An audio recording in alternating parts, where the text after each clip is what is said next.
Good morning, friends.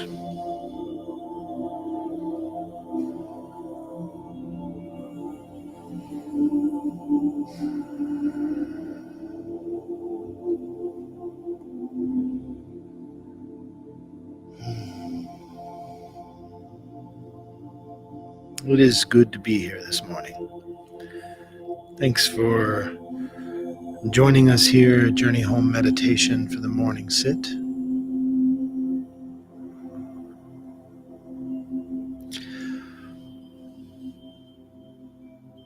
We're going to share some breathing this morning together.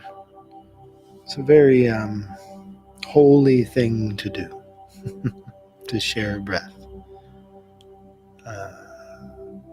It means to share spirit. So we're going to share spirit this morning.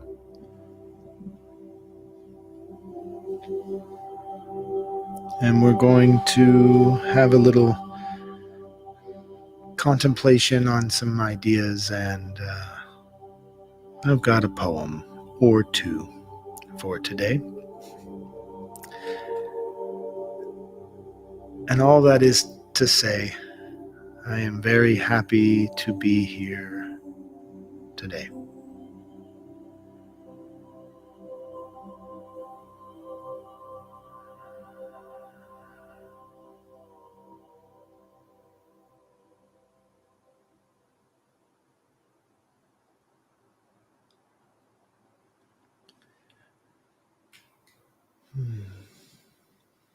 I think before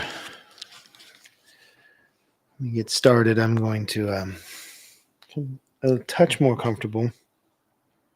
It was a chilly morning, but it's warmed up a bit as I've moved my body around today.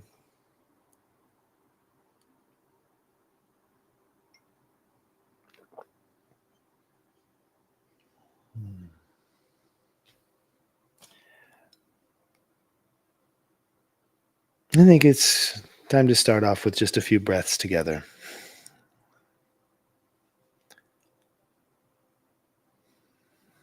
Take this moment to recognize what it is you are carrying today.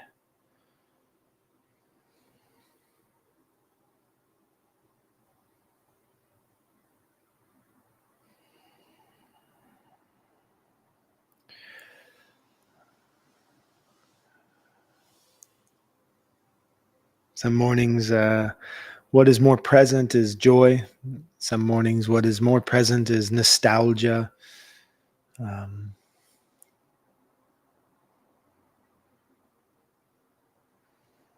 But see in your body, not in your thoughts.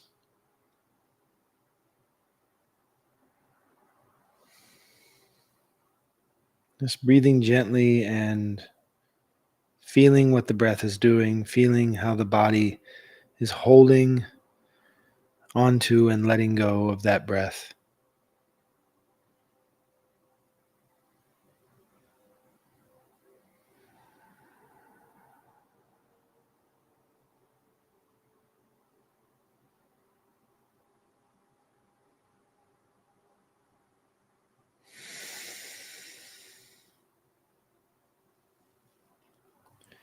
And let's do just a few mindful breaths together this morning. And we're going to be breathing in through the nose to the bottom of the belly and then releasing entirely the breath.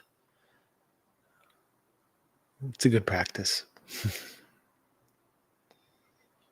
And let's invite the bell.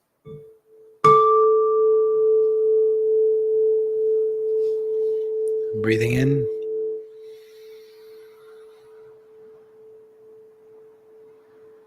And out.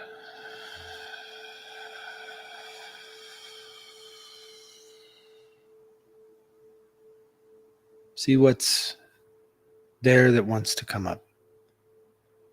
Breathing in.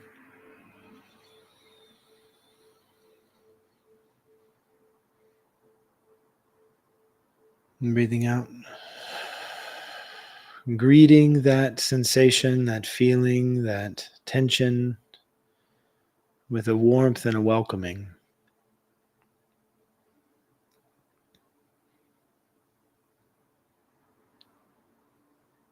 And breathing in.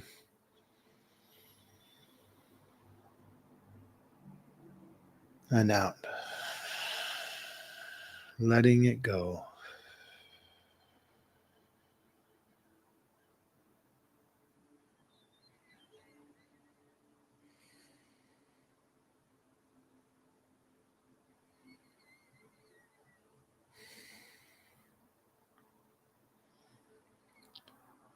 Sometimes when I am picturing letting it go as I'm breathing out, I picture when you would blow up a balloon as a child and pinch the end closed and then just let it go.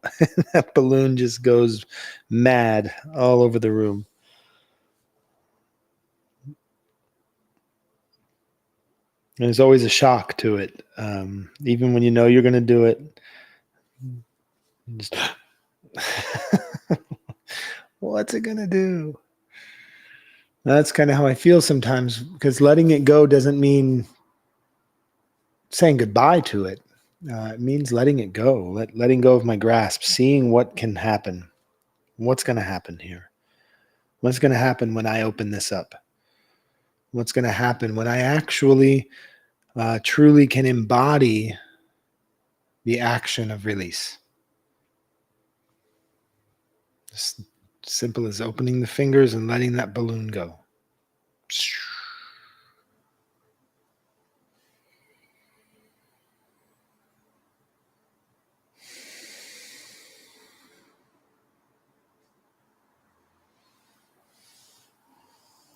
I love how association can work. How we can associate one feeling to another sensation, the smell of coffee in the morning, or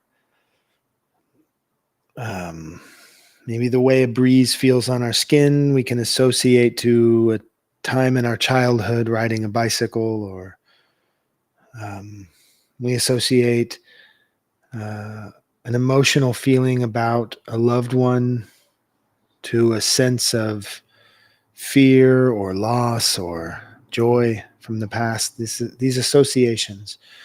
I like it a lot because I think I spend a lot of time in that work of associating, because I've spent a lot of time in my life in that work of dissociating, right? To disassociate from something. And that dissociation has been for, I thought, my protection.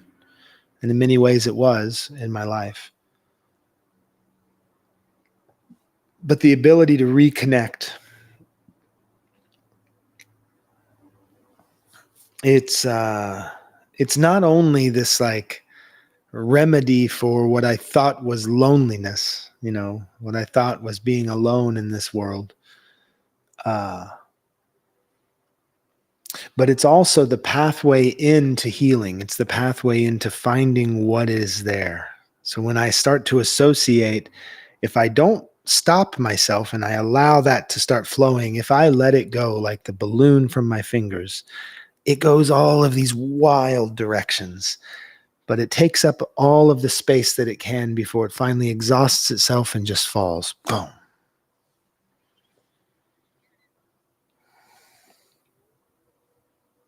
And that way of healing has been really helpful to me. It's been beneficial that when something comes up, I can breathe into it and move through it. Welcome.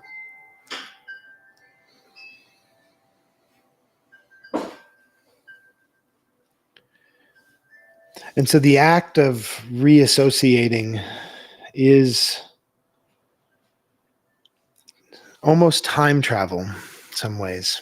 It's stepping backward through a series of thresholds that I've built in my body to sort of gatekeep myself away from the original sensation.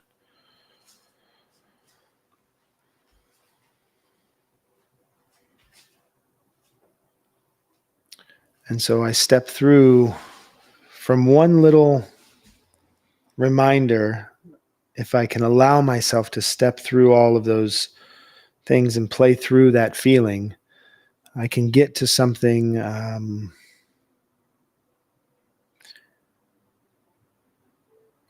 I stray away from using language like more pure, but it's something along those lines, something essential. I can get to something that's primary. That's the word I want to use, primary. The first of its kind.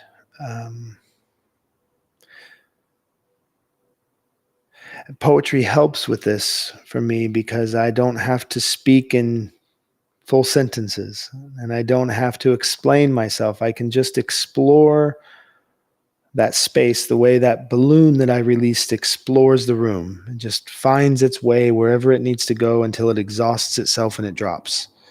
And that's what it's like doing that work of reassociation, of going to the root, going to the primary. We spend a whole lot more energy avoiding that route than it requires to go to it. But we're terrified of it. We're terrified to go to those places where we first learned these things that we are now unlearning. And that unlearning is not forgetting. That's different. We're not forgetting what we've learned. We are understanding the ways in which we've learned something to be not the whole story. So it's time when we do that work to learn that there's a difference between letting go and forgetting. There's a difference between letting go and saying goodbye. Letting go means to allow it to open and to be what it is, what it truly is, beyond what we ever thought it could be. And that reassociation, to become associated with again, it's the way that our past just doesn't stay where it is. It doesn't just stay back there. It becomes history. History is what we carry. The past is what happened. Things don't really live in the past. They come from the past. They come from the past. Like seeing an old friend again for the first time, or in a long time, or smelling the smell of,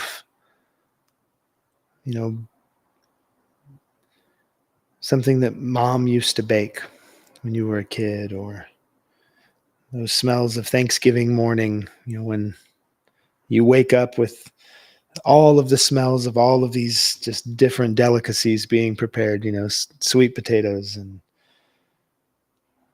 turkey and all the things, somebody's peeling potatoes at the table. Like you can go back through all of those things through these senses. And that's something that just visits from the past, like an old friend or a ghost. And if you don't want to be haunted by that ghost, you make friends with it. You might remember Casper the Friendly Ghost from when we were kids. The way to live with a ghost is to be friends with a ghost.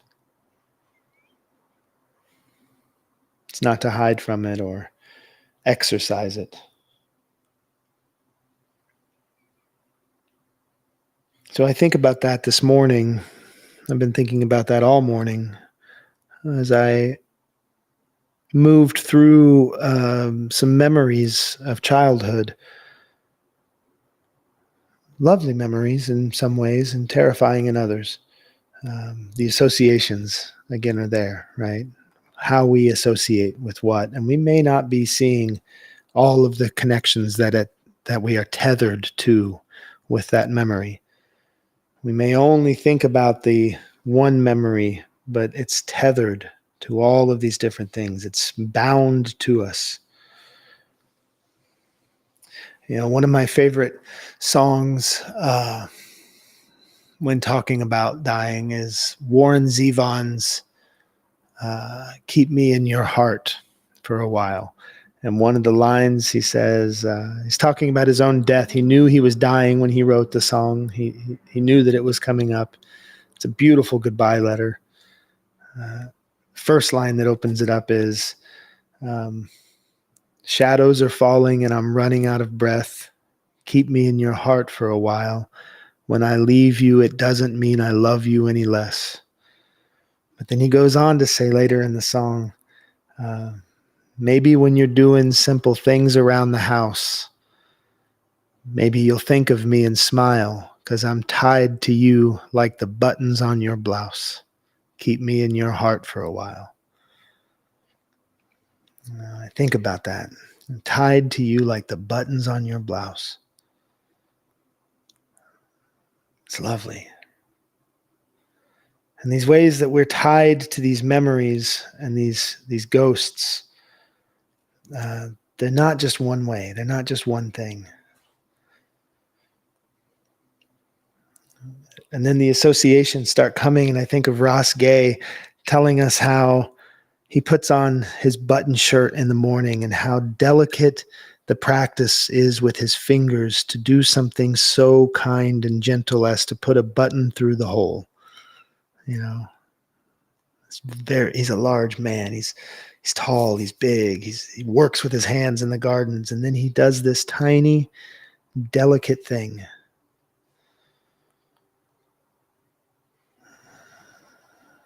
And this is why poetry is so vital to this practice for me. It's through these associations that I am reminded where I come from and from where I can be going. I go from these places. I don't have to stay there to hold them. I don't have to live there to carry the story. But if I don't do the work of associating, I'll never remember who I am. Let's take a few breaths.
If you're having difficulty finding your meditation posture, just find that place of balance in your body.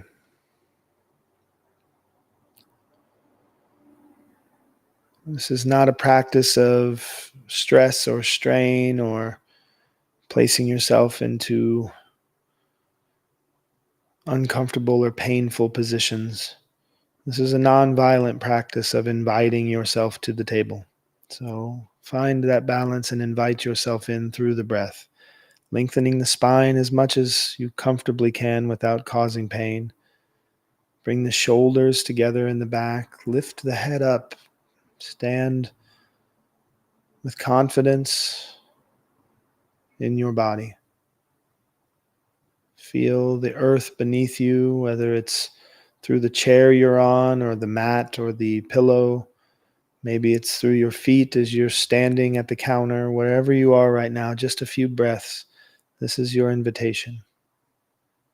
This is your reassociating.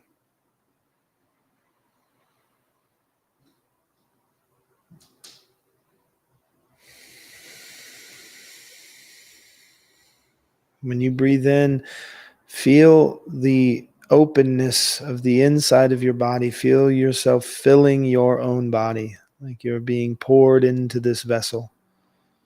Fill every nook and cranny, every open space.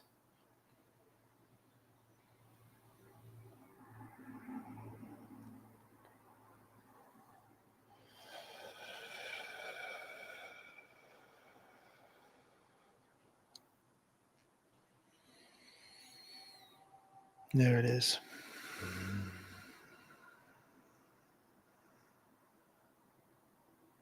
Breathe in.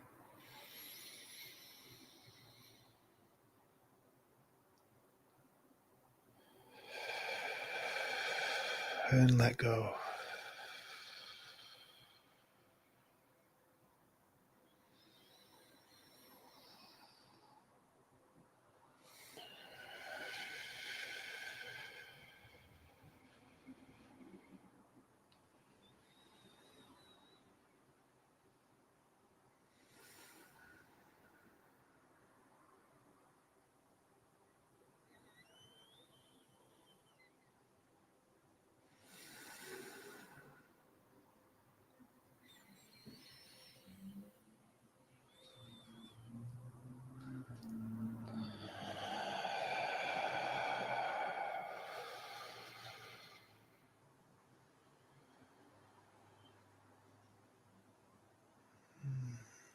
Stretch into your own being. You are allowed to take space. It's good. It's good to do.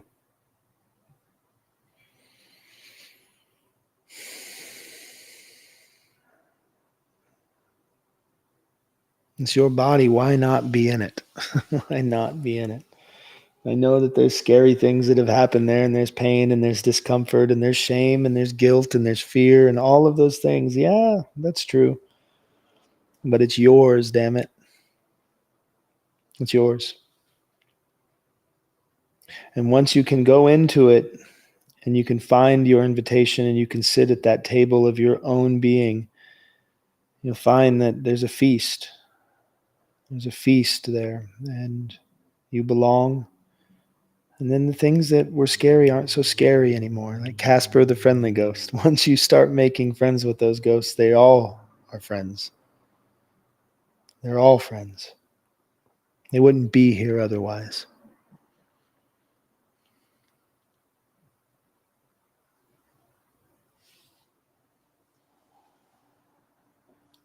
Let's have some tea with our friends.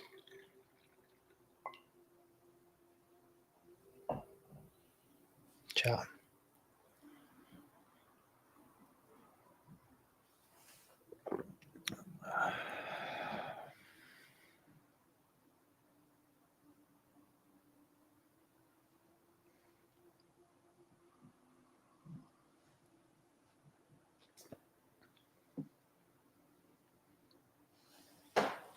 All right. I'm going to step away for a moment.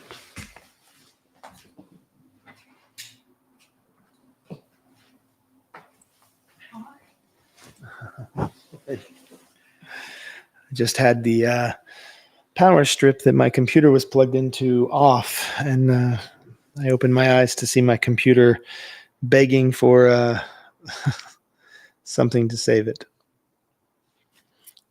which is appropriate for the poem that I chose this morning. I have been reading from Touch the Earth the last few weeks. I'll show that there. Touch the Earth, Poems on the Way by Drew Jackson. I found this because there was a foreword here by Padraig Otoma, and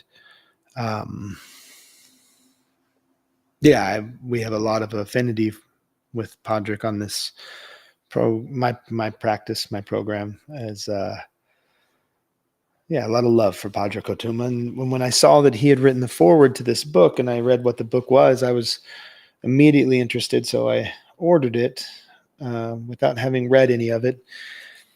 And what I did not know is that Drew Jackson is a pastor of a Christian church, and that this book was a continuation of another book that I now have called God Speaks Through Wombs, Poems on God's Unexpected Coming.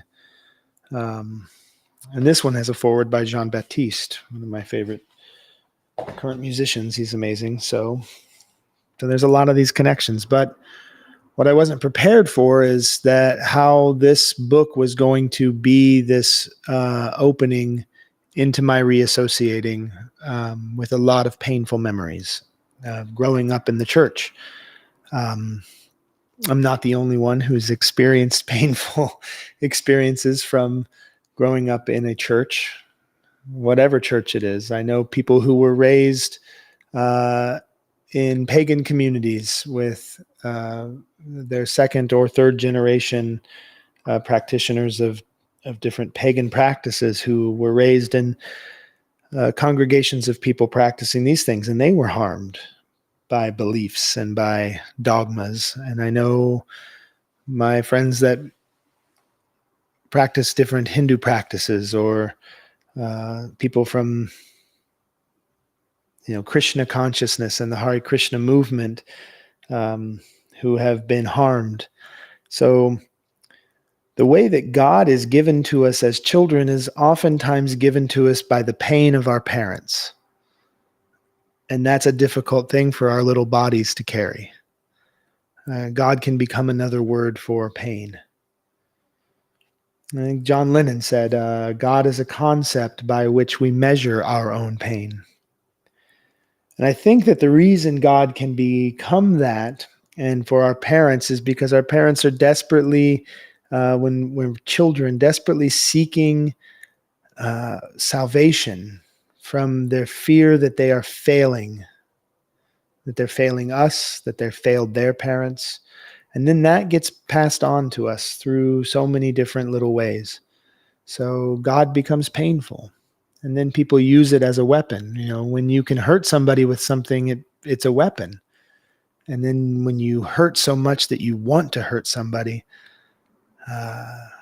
you've got a handy tool at your disposal to terrify children away from the devil and all of the sinning ways that some Sunday school teacher held shame and guilt in their heart for, and they pass it on to you as fear because they think that this is how they atone.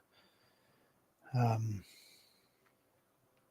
lot of us have these experiences that we've dissociated from, and I know that I ran like hell from God for many years of my life. It's funny how you can't get away from it, though, when it's at your core. And so I picked up this book today.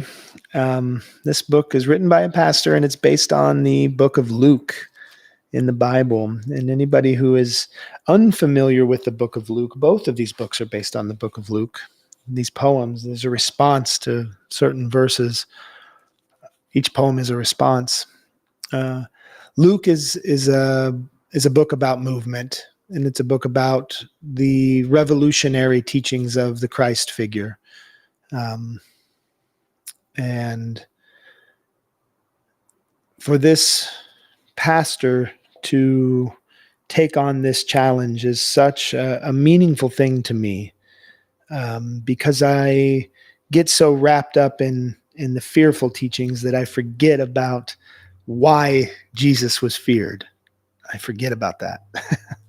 And it's really juicy and it's really good. And it calls to that spirit in me to say, hey, we need to arrive with a fierce love right now. We're being asked to arrive into this day with a fierce love. People being killed in our streets and ignored all the time. Cale was killed and his shoes were left in the road to rot in the sun. Nobody cared. That requires a fierce kind of love to step forward. And I'm reminded of that with Luke. And this morning, on the trip of reassociating, I opened it to find this poem called Hosanna.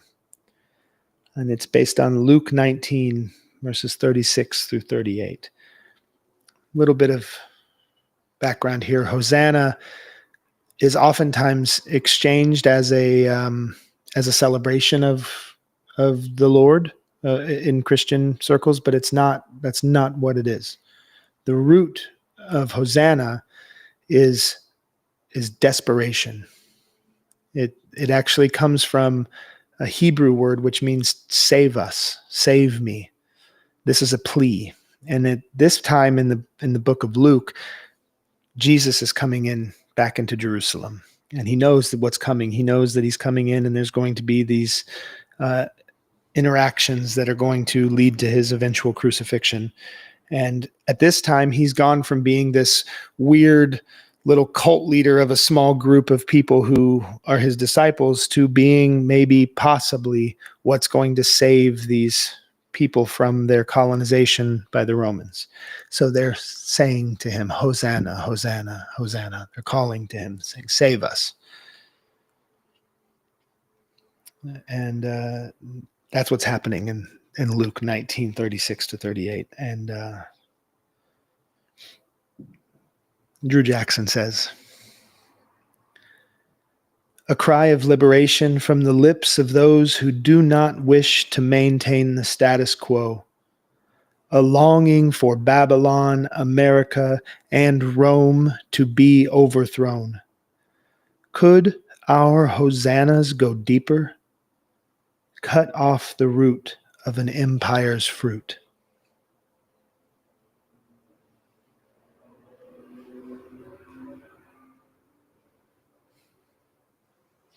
It's very brief and it's not pretty.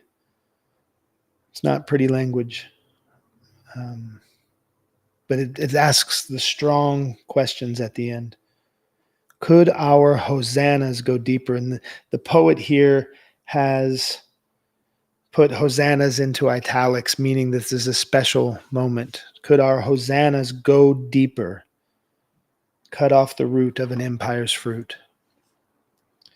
And it really sent me into this trip of like, what is it that's deeper? What is it that's deeper than this anger about this regime or this righteous rage that boils up every now and then, or this like deep-seated grieving that's taking place?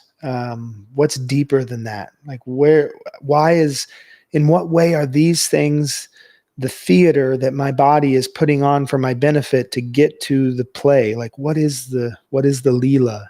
In the Hindi, it's the Leela. That's the play, the dance that love makes.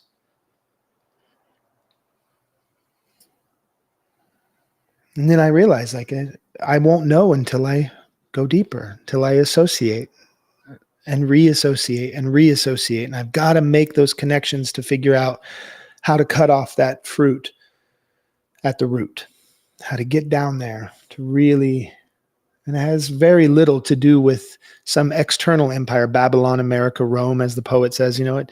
Yeah, that's there, that's real, but there's something deeper, something older.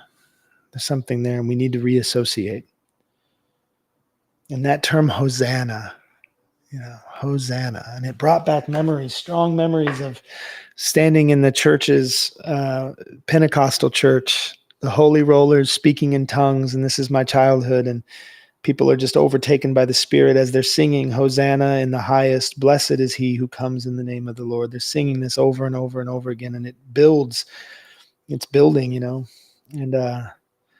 I had a strong memory of seeing my mother, so I wrote a poem in response to a poem that was a response to a poem.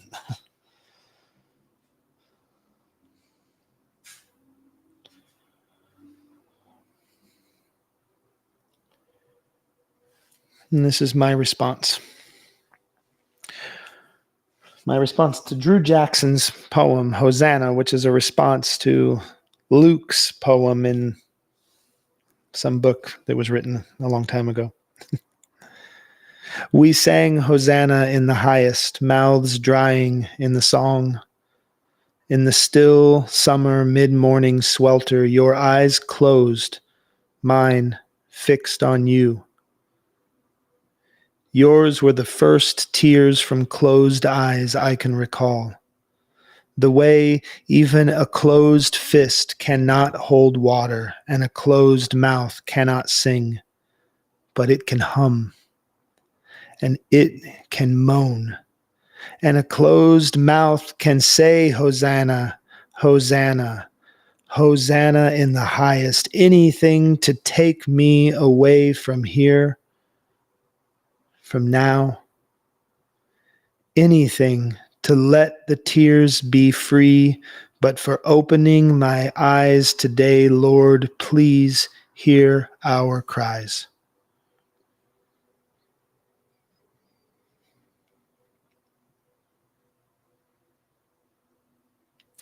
So it took 35 years for me to write a poem about Hosanna. 35 years since I sat in those church pews, 35 years since maybe 36. I don't know. But it was one little poem that I read that opened me up to an invitation to reassociate. And that's what I'm talking about today in the contemplation is you have an invitation in your body right now to reassociate. And what you think may just be a ball of pain could just be a scary ghost that you need to make friends with. That's it. Let's take some breaths.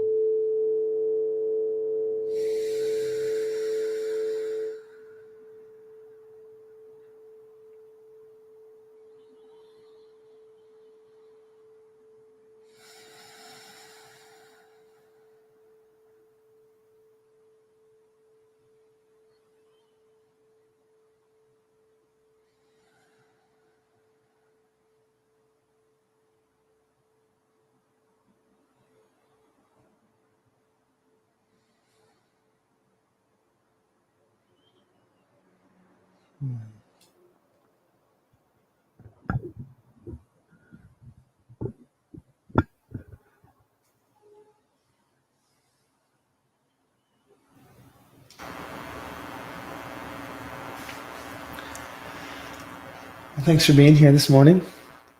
Is there any comments or questions? I felt like, as usual, very aligned. I've been struggling with, letting the good things happen to me, and I'm very much blocked in my heart. Like it's physical, and relaxing into it and allowing that to open and let it come to me is extremely difficult. Your body holds it so tight. So to come in and reflect and be able to be like, hey, everybody struggles with it.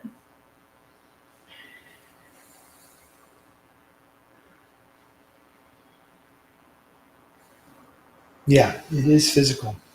It is like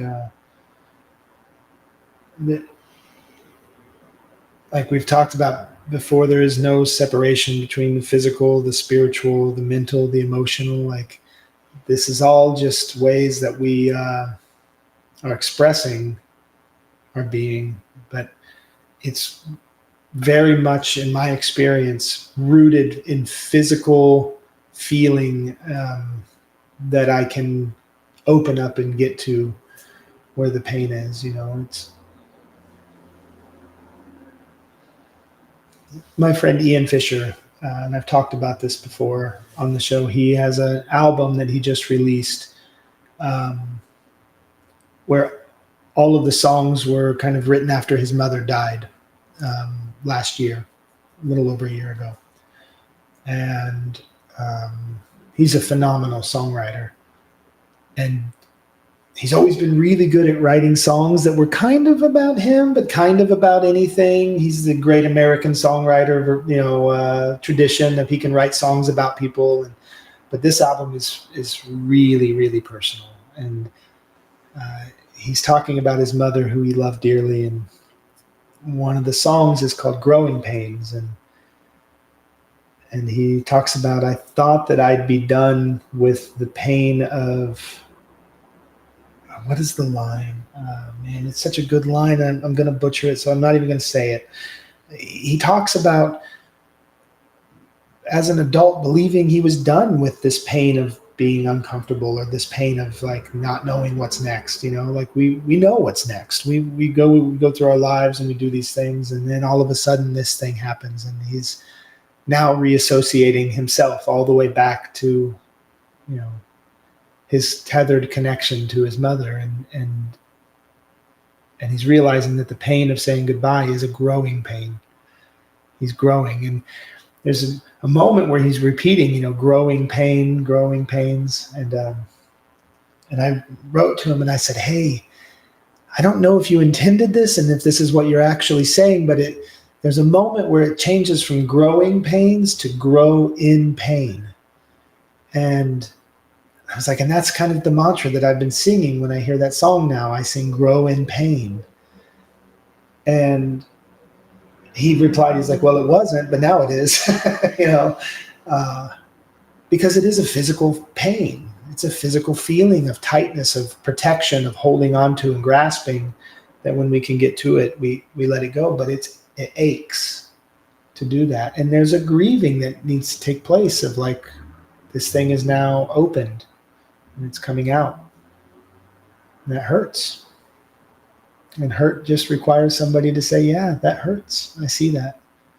We don't need somebody to be like, oh, stop your crying. You're fine. We just want to be seen. Somebody kiss our boo-boo. So yeah, that hurts. And that's why it's work in some ways.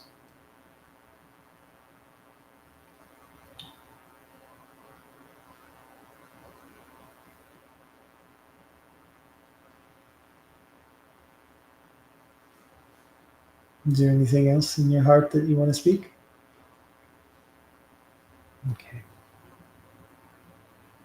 Well, thanks for being here today.